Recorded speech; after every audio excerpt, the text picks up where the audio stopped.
Hi guys, welcome back to yet another tutorial by Anita Crochet. My name is Anita. Today we have this cut out maxi dress and it's going to be worked on the SENTRO knitting machine. This should be my second tutorial using the SENTRO knitting machine, and I am enjoying the fact that I am starting to share most of the designs that I first worked on the machine when I was still trying to test it. Okay, so I worked this dress using fantasy yarn, it's gradient yarn, and it was so beautiful. And this time I redid it using some of our local yarn brands here, and also this is acrylic yarn. It's a little much more thinner, but yes, we get the same result. And this time I put a knot at the center of the cutout. So we are going to get started on what we need to make this dress and how to make it. So let's jump into the tutorial. Okay,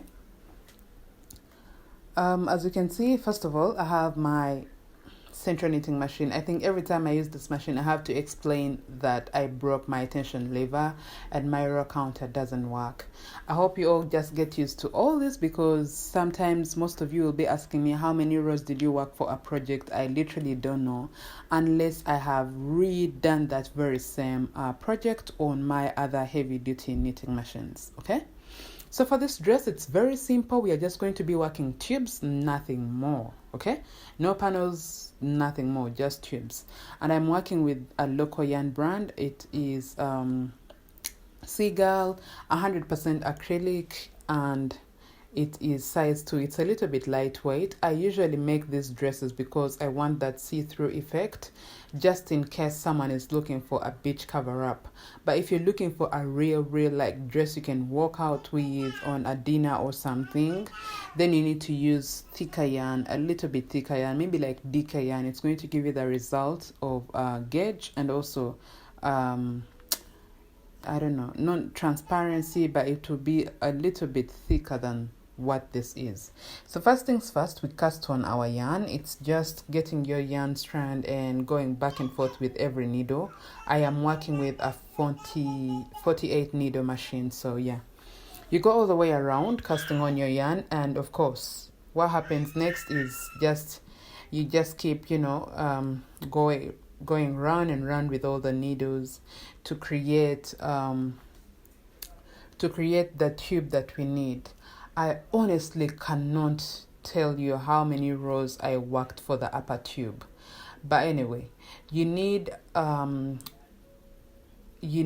rows, as many rows as you possibly can have for a tube that can cover your breast area and also be doubled, because I'm doubling the upper bit. I don't want it to be see-through-ish, so I'm doubling the upper bit. So the panel should be the tube should be long enough to be like folded into a double. Okay, yes. So once I go all the way around with my machine, I am now going to cast my yarn off. This is how I cast my yarn off. I don't know about other people. I usually just do the things I learn with myself on the machine before I go into tutorials on how to do something.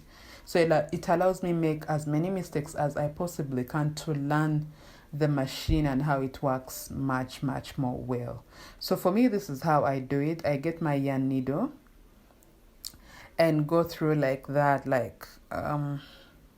I come through from the back of each loop of every needle, okay, just like that. And then I pull my yarn, and like that, and I pull my yarn. So I'm just going to do this all the way around for all the loops on my needles until I come to the end of this very last row. All right.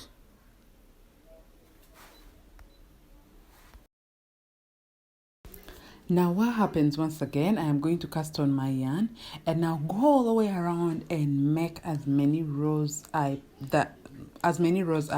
I need for my maxi skirt, like the lower bit of my dress. Okay, so just go around, make as many rows as possible. I believe your project will be much more longer than this. And then after you cast off your yarn, so we shall have 2 tubes. Okay, So you can see that I have this tube. It's really long, and this is what I'm using for my lower bit of the dress. I have managed to work single crochets all the way along the edge of both the bottom and the top, okay? So I haven't showed you how to do that, but then I'm going to use my second tube to show you how to work your single crochets along the bottom and top. So you see that we have also this short tube, and this is what I'm using for my bust, okay? Now, as you can see, it looks long, but it's long because I'm doubling it, okay? I'm going to fold it like that, so that in that way, it is doubled. So what happens is, what I'm going to be left with is just enough to cover up my breast area, okay? And I am doubling it because I don't want the I don't know, like, okay, if you look at the bottom of my dress, it looks a little bit transparent, and I don't want to have that at the top bit of my dress. But if you're working with thicker yarn than I have, or I am working with for this project, you don't need to double it, okay? I actually think I forgot to mention that at the start of everything. But yes, if you have thicker yarn, you don't need to double it unless it is your choice, like you have chosen to do that, just like I have. So what happens after you double it like that, you are going to get your hook. The machine comes with a 3.75 millimeter hook, but I'm working with a 3.5 millimeter, but you can also work with the 3.75 if that's what is available to you. What happens is I get my yarn, I am doubling my strands, okay, so that I get enough gauge to work my edges. And you see I go through into the loop, I work like loop by loop. I don't know if it is clear to you, but I work loop by loop, just like you see it on the SENTRO knitting machine with the needles all the way going round. I work into every loop. So that means there is always a loop that is onto the needle of the machine, and then there is that loop that is laying on the side of the one that is on the needle. So basically, if the machine is 48 needles, that means you have 48 times 2. Okay, that means at the end of your row, you should have that number of single crochets or stitches. I hope you get my point. So basically, 48 times 2 is 96. So the least number of stitches that you should have all the way going round is 96. Okay, to get a more flary effect or more looseness around the hem or edge of your skirt or top, that means you'll work more stitches. That means in some loops you'll be working more single crochets than you should have, maybe like 2 single crochets, then the next you'll work 1 single crochet. So in that way, at the bottom of your skirt, you'll have more room for, walking or stretching. All right, but all in all, for the loops that we have on a row, for the loops and stitches that we have on a row, those are the number of stitches I would expect one to have. Okay, so once you are done going all the way around with your stitches, this is what you are going to do. That means you have single crochets around the edge of both the skirt and the tube or the upper bit of our dress. Okay, so once you have that, this is what you shall do next. You will get your upper tube or the tube for our top, and then the tube for our skirt, and get just a point of it, because we just need to attach just a small point of it to the bottom bit. Okay, so you just get your yarn needle and run through the stitch that is in line with that stitch that is of the tube for the top, and now you just start hand sewing. We need to just hand sew about 6 to 8 stitches, okay, to attach 6 to 8 stitches all together, so that we have our cutout effect complete. You don't need to attach a long piece, okay, So my yarn was almost getting done. I had to improvise with using my hook for this, okay, but I'm just working a few slip stitches for about 6 to 8 stitches, and that way I will be done with the attaching bit of it. All right, and now we are done attaching our piece, our lower piece, onto the upper piece, and this is how it looks like.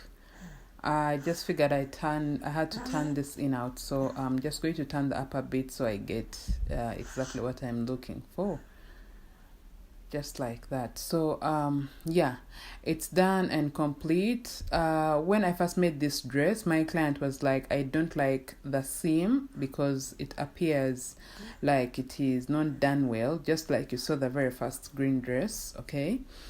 And then she suggested to make a knot of it, to make like a knot, and I figured that also works very well. So yes, if you want to make a knot as well and not leave and not have the seam line like appear while you joined your piece appear, then you can just make a knot just like this, and that way you still have that cutout effect, okay? So just like that, you have your dress complete. All right. Now I'm going to fit this onto my mannequin so you can all see how it looks like and how beautiful it's, done.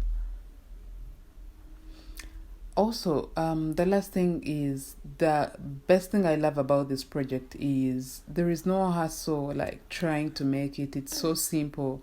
Honestly, the SENTRO knitting machine makes everything very easy to work for beginners. And yes, that is all I had to share with you guys today. Thank you so much for watching. I hope to see you in my next tutorial. I am learning to share more projects, both made on the SENTRO knitting machine and others made on my heavy duty knitting machine. So I'll be sharing most of those. Goodbye.